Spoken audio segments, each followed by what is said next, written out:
Shri Gurubhyo Namaha. Namaskaram. Thank you for joining me in this podcast number 12 of Saints of India. If this soul is publishing this today, it is because of two things. One is that the soul is ordained to do so. Two, because of the permission given to this soul by www.purebhakti.org. All content of this podcast are from purebhakti.org, shared with you after appropriate approvals. This podcast covers the life and teachings of Shri Caitanya Mahaprabhu as written by His Divine Grace Srila Sachidananda Bhaktivinoda Thakura, Toronto, 1896. Caitanya Mahaprabhu was born in Mayarpur in the town of Nadia just after sunset on the evening of the 23rd Falgun, 1407 Advent of Sagabda, answering to the 18th February 1486 of the Christian era. The moon was eclipsed at the time of his birth, and people of Nadia were then engaged as usual on such occasions in bathing in the Bhagirathi with loud cheers of Haribol.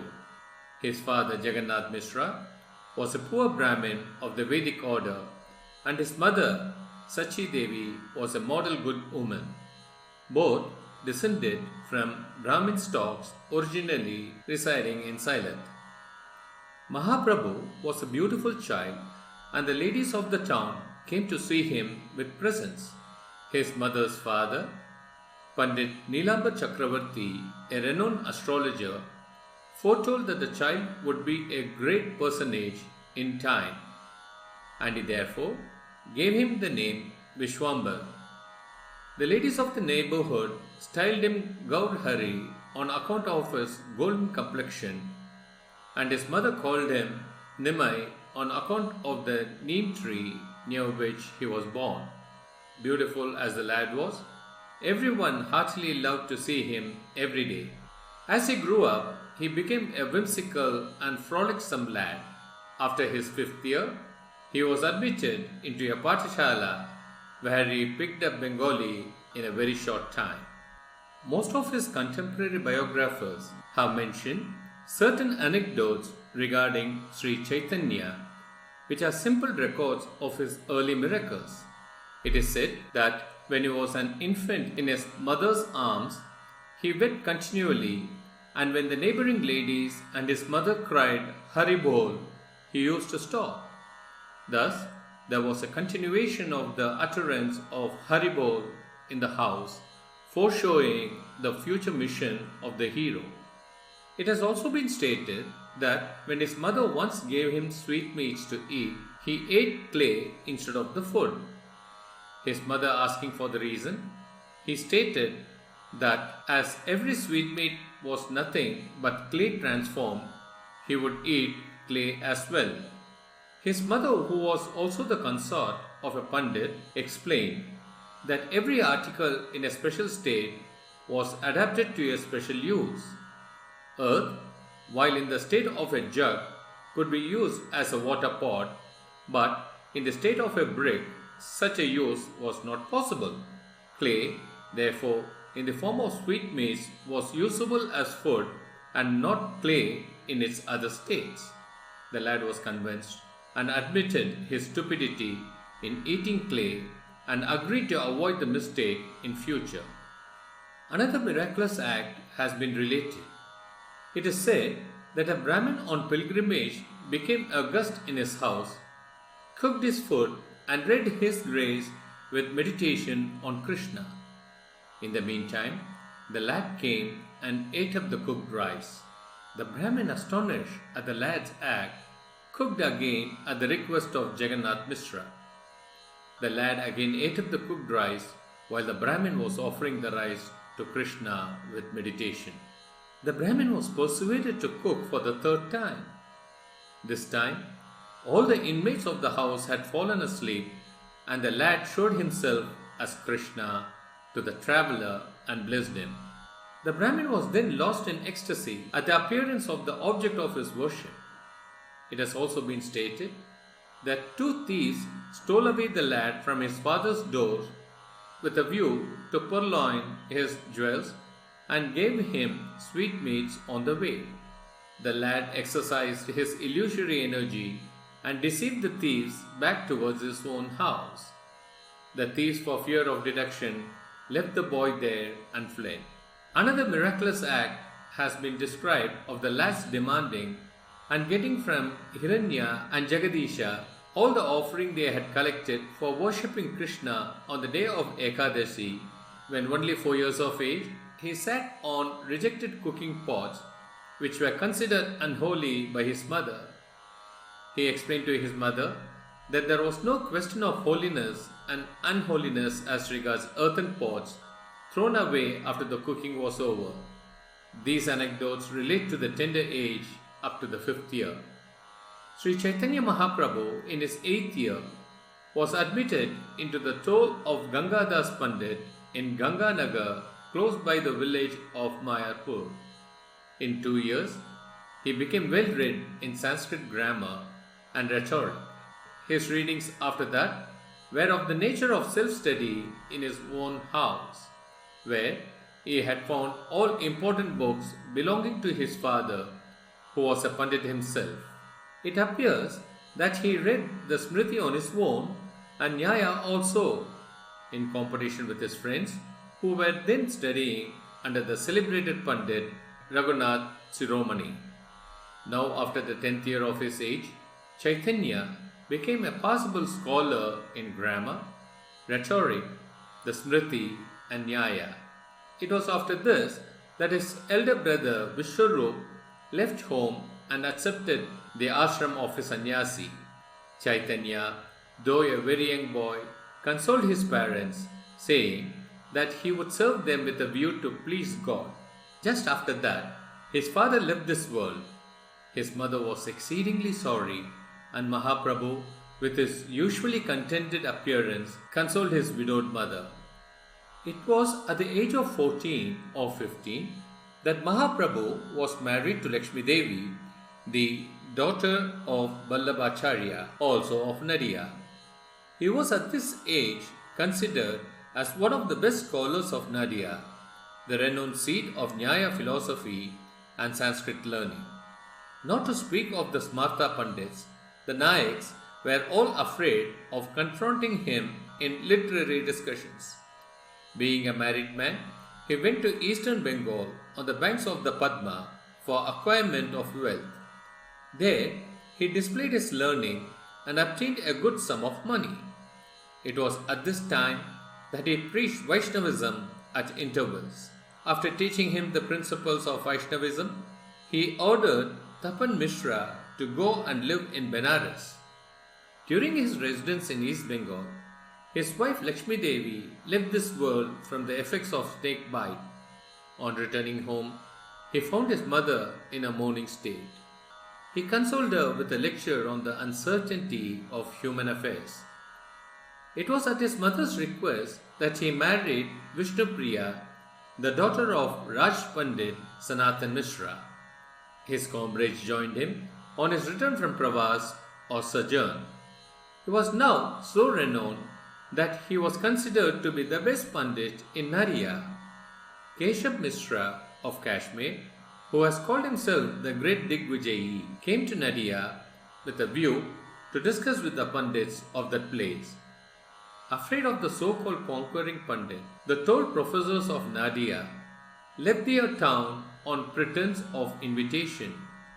Keshav met Mahaprabhu at the Barokana Ghat in Mayapur, and after a very short discussion with him, he got defeated by the boy, and mortification obliged him to decamp. Nimai Pandit was now the most important Pandit of his times. It was at the age of 16 or 17 that he travelled to Gaya with a host of his students and there took his spiritual initiation from Ishwar Puri, a Vaishnava sannyasi and a disciple of the renowned Madhavendra Puri. Upon his return to Nadia, Nimai Pandit turned out a religious preacher, and his religious nature became so strongly represented that Advaita Prabhu, Srivas and the others who had before the birth of Chaitanya already accepted the Vaishnava faith were astonished at the change of the young man. He was then no more a contending Nayaka, a wrangling Smarta, and a criticizing rhetorician. He swooned at the name of Krishna and behaved as an inspired man under the influence of his religious sentiment. It has been described by Murari Gupta, an eyewitness, that he showed his heavenly powers in the house of Srivas Pandit in the presence of hundreds of his followers who were mostly well-read scholars. It was at this time that he opened a nocturnal school of Kirtan in the compound of Srivas Pandit with his sincere followers. There he preached, there he sang, there he danced, and there he expressed all sorts of religious feelings. Nityananda Prabhu, who was then a preacher of Vaishnavism and who had then completed his travels all over India, joined him by that time. In fact, a host of Pandit preachers of Vaishnavism, all sincere at heart, came and joined him from different parts of Bengal. Nadia now became the regular seat of a host of Vaishnava Acharyas, whose mission it was to spiritualize mankind with the highest influence of Vaishnava creed. The first mandate that he issued to Prabhu Nityananda and Haridas was this: "Go, friends, go preaching, and through the streets of the town meet every man at his door and ask him to sing the name of Hari with a holy life, and you then come and report to me every evening the result of your preaching." Thus ordered, the two preachers went on and met Jagai and Madhai, the two most abominable characters. They insulted the preachers on hearing Mahaprabhu's mandate, but were soon converted by the influence of bhakti inculcated by their Lord. The people of Nadia were now surprised.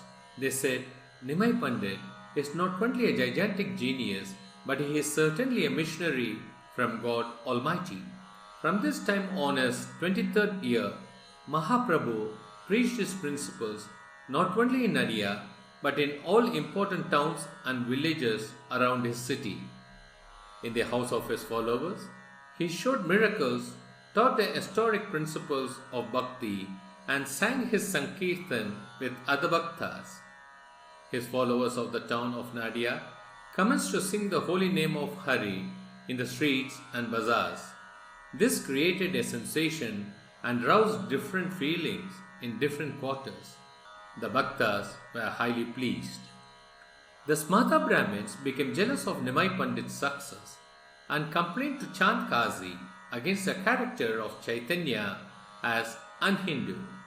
The Kazi came to Srivas Pandit's house and broke a mridanga there and declared that unless Nimai Pandit would cease to make noise about his queer religion, he would be obliged to enforce Mohammedanism on him and his followers.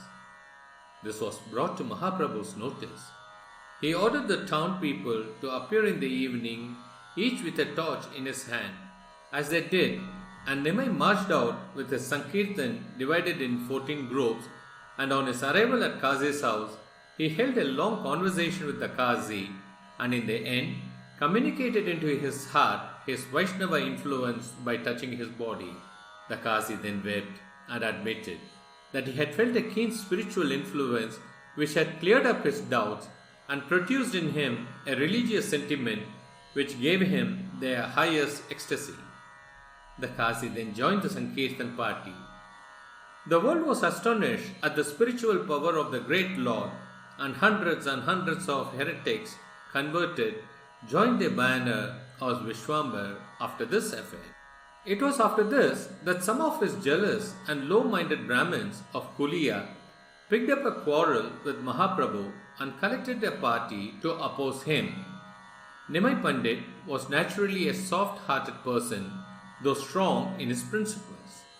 He declared that party feeling and sectarianism were the two great enemies of progress, and as long as he should continue to be an inhabitant of Nadia, belonging to a certain family, his mission would not meet with complete success. He then resolved to be a citizen of the world by cutting off his connection with a particular family, caste, and creed, and with this resolution, he embraced the position of a sannyasi at Kachova under the guidance of Keshav Bharati of the town on that 24th year of his age. His mother and wife wept bitterly for his separation, but our hero, though soft in heart, was a strong person in principle. He left his little world in his house for the unlimited spiritual world of Krishna with mankind in general. After his sannyas, he was induced to visit the house of Shri Advaita Prabhu in Santipur. Shri Advaita managed to invite all his friends and admirers from Nadia and brought Sachi Devi to see her son. Both pleasure and pain invaded her heart when she saw her son in the attire of a sannyasi. As a sannyasi, Sri Krishna Chaitanya put on nothing but a kaupin and a bahirvas. His head was without hair, and his hands bore a danda and a kamandalu. The holy son fell at the feet of his beloved mother and said, "Mother, this body is yours, and I must obey your orders. Permit me to go to Vrindavan for my spiritual attainments." The mother, in consultation with Sri Advaita and others, asked her son to reside in Puri so that she might obtain some information about him now and then. Mahaprabhu agreed to that proposition and in a few days left Santipur for Orissa. His biographers have described the journey of Sri Krishna Chaitanya from Santipur to Puri in great detail.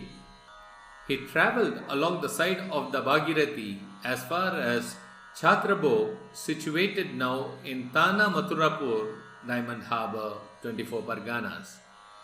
There, he took a boat and went as far as Prayaghat in the Midnapur district. Thence, he walked through Balasore and Cuttack to Puri, seeing the temple of Bhuvaneshwar on his way. Upon his arrival at Puri, he saw Lord Jagannath in the temple and put up with Sarvabhauma at the request of the latter. Sarvabhauma was a gigantic Pandit of the day. His readings knew no bounds. He was the best Naik of the times and was known as the most erudite scholar in the Vedanta philosophy of the school of Sankaracharya. He was born in Nadia and taught innumerable pupils in the Nyaya philosophy in his stole there. He had left for Puri sometimes before the birth of Nimai Pandit. His brother-in-law Gopinath Mishra introduced a new sannyasi to Sarvabhauma, who was astonished at his personal beauty and feared that it would be difficult for the young man to maintain sannyasa dharma during the long run of his life. Gopinath, who had known Mahaprabhu from Nadia, had a great reverence for him and told everyone that the sannyasi was not a common human being. On this point, Gopinath and Sarvabhauma had a hot discussion. Sarvabhauma then requested Mahaprabhu to hear his recitation of the Vedanta Sutras, to which the latter tacitly submitted. Sri Chaitanya heard with silence what the great Sarvabhauma uttered with gravity for 7 days, at the end of which the latter said, "Krishna Chaitanya, I think you do not understand the Vedanta, as you do not say anything after hearing my recitations and explanations." The reply of Sri Chaitanya was that he understood the sutras very well, but he could not make out what Sankaracharya meant by his commentaries. Astonished at this, Sarvabhauma said, "How is it that you understand the meaning of the sutras and do not understand the commentaries which explain the sutras?" "Ah well, if you understand the sutras, please let me have your interpretations." Mahaprabhu thereon explained all the sutras in his own way without touching the pantheistic commentary of Shankara. The keen understanding of Sarvabhauma saw the truth, beauty, and harmony of arguments in the explanations given by Sri Chaitanya and obliged him to utter that it was the first time that he found one who could explain the Brahma Sutras in such a simple manner. He admitted also that the commentaries of Sankara never gave such natural explanations of the Vedanta Sutras as he had obtained from Mahaprabhu. He then submitted himself as an advocate and follower. In a few days, Sarvabhauma turned out as one of the best Vaishnavas of the time. Report ran out and the whole of Orissa sang the praise of Krishna Chaitanya, and hundreds came to him and became his followers. In the meantime, Mahaprabhu thought of visiting southern India, and he started with one Krishnadas Brahmin for the journey. His biographers have given us a detail of the journey. He first went to Karmakshetra, where he performed a miracle by curing a leper named Vasudeva. He met Ramananda Rai, the governor of Vidyanagar, on the banks of the Godavari, and had a philosophical conversation with him on the subject of Prem Bhakti. He worked another miracle by touching the 7 tal trees through which Ramchandra, the son of Dasharath, had shot his arrows and killed the great Baliraj. He preached Vaishnavism and Nam Sankirtan throughout the journey. At Rangakshetra, he stayed for 4 months in the house of one Venkatabhatta in order to spend the rainy season. There he converted the whole family of Venkata from Ramanuja Vaishnavism into Krishna Bhakti, along with the son of Venkata, a boy of 10 years named Gopal, who afterwards came to Vrindavan and became one of his 6 Goswamis or prophets, serving under their leader Sri Krishna Chaitanya. Trained up in Sanskrit by his uncle Prabodhananda Saraswati, Gopal wrote several books on Vaishnavism. Sri Chaitanya visited numerous places in southern India as far as Cape Comorin and returned to Puri in 2 years by Pandharpur on the Bhima. In this latter place, he spiritualized one Tukaram, who became from that time a religious preacher himself. This fact has been admitted in his abhangs, which have been collected in a volume by Satyendranath Tagore of the Bombay Civil Service. During his journey, he had discussions with the Buddhists, the Jains, and the Mayavadis in several places and converted his opponents to Vaishnavism.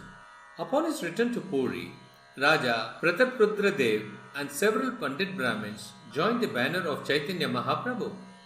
He was now 27 years of age. In his 28th year, he went to Bengal as far as Gaud in Malda. There, he picked up 2 greater personages named Rupa and Sanatan. Though descended from the lines of the Carnatic Brahmins, these 2 brothers turned out demi-Musalmans by their continual contact with Hussain Shah, the then emperor of Gaud.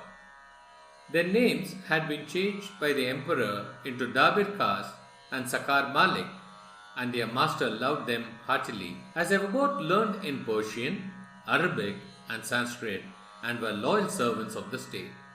The 2 gentlemen had found no way to come back as regular Hindus and had written to Mahaprabhu while he was at Puri for spiritual help. Mahaprabhu had written in reply that he would come to them and extricate them out of their spiritual difficulties. Now that he had come to Gaud, both the brothers appeared before him with their long-standing prayer. Mahaprabhu ordered them to go to Vrindavan and meet him there.